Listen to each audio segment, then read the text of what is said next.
ng mga utak at syempre, damay na rin ang tiyan. Okay, magandang umaga mga kabarangay. Ready na ba kayong matakam at magkaroon ng mga bagong kaalaman tungkol sa pagkain? Ito si Kuya Tony Pet at ito ang Food for Thought. Ngayong umaga, ang mga ibabahagi ko sa inyo ay mga tradisyonal na pagkain na iba't ibang rehiyon mula sa iba't ibang rehiyon kung saan nga ay bida ang manok.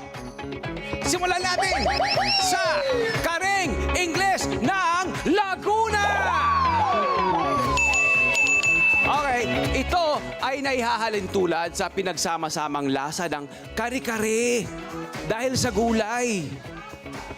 But wait, hindi lang lasang kare-kare ito ha. May pasinigang. May asim ito dahil nagbibigay ng banayad na asim. Yan napapanood nyo. At ito pa, may asim na nga, may gata pa, ginataan pa. Kare-kare na nga, sinigang na, ginataan pa. Kaiba sa nakasanayang peanut-based na kare-kare, yung peanut stew, di ba, ng kare-kare, ang Karing Ingles ay gumagamit ng gata ng nyog at nagkakaroon nga raw ng creamy at malasang sabaw. So very coconut-inspired itong kare-karing sinigang na ito. Di ba? Yun. Ipakilala naman natin ang isang tradisyonal na sinabawang ulam sa Western Visayas at Negros Island region, ang inubarang manok! Okay. Ito ay kilala sa paggamit ng ubad o banana pith. PITH, ang malambot na gitnang bahagi ng puno ng saging na maaaring gawing gulay. Kakaiba ito sa ubod na gitnang bahagi naman ng puno ng nyog o iba pang palm trees gaya ng buri o kaong. Ang inubarang manok ay kadalasang gumagamit nga raw ng native na manok at niluluto sa gata at ubad. Aba mga kabarangay, malinamnam yun. Malinamnam at saka makarne yun, meaty, yung native chicken. Kasi alam nyo ba, ang native chicken kasi, di ba, takbo yan ang takbo. Kaya saan mo, lean ang kanyang fiber, ang kanyang muscle. Yun.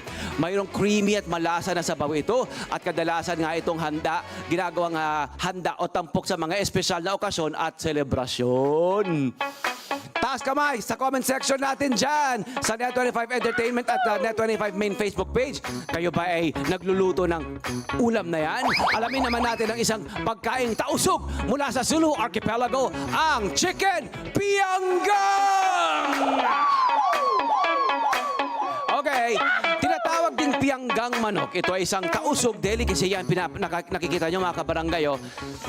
Ayan, kung saan ang manok ay inaatsara sa isang makulay na spice paste o pamapa-itum, black or dark na spice na mixture na gawa sa giniling na nyog, turmeric, tanglad at luya. Ang manok ay nilalaga nga raw sa gata ng nyog at tradisyonal na tinatapos ang pagluluto sa isang ihawan o grill. Para naamoy-amoy ko ito. Ang pamapa-itum ay gumagamit din ng sinunog na laman ng nyog hanggang sa maging kulay itim ito. Nagbibigay ito ng kakaibang kulay, nuttiness at malalim na smoky flavor. Marami mga version yan. Kahit sa Bicol, meron niyang mga ganyang version.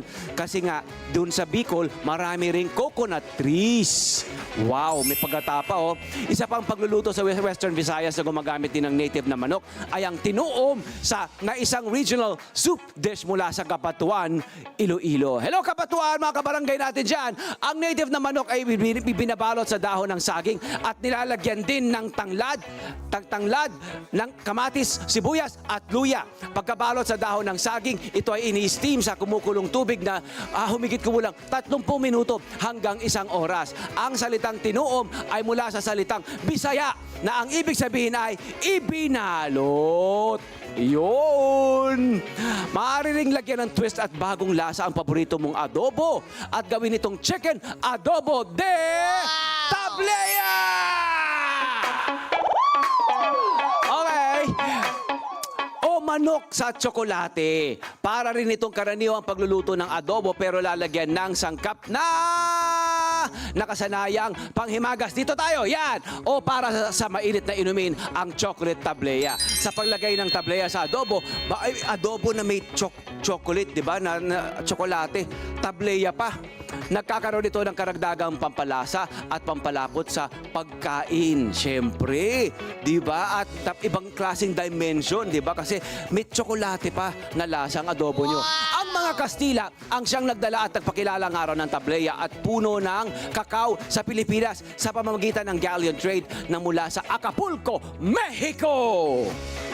Sana ay marami kayong natutuhan at sa susunod ay masubukan nyo rin ang mga ipinakilala nating mga pagkain. Marami pa tayong malalaman sa mayamang kasaysayan ng ating bansa pagdating sa pagkain dito sa Food for Thought!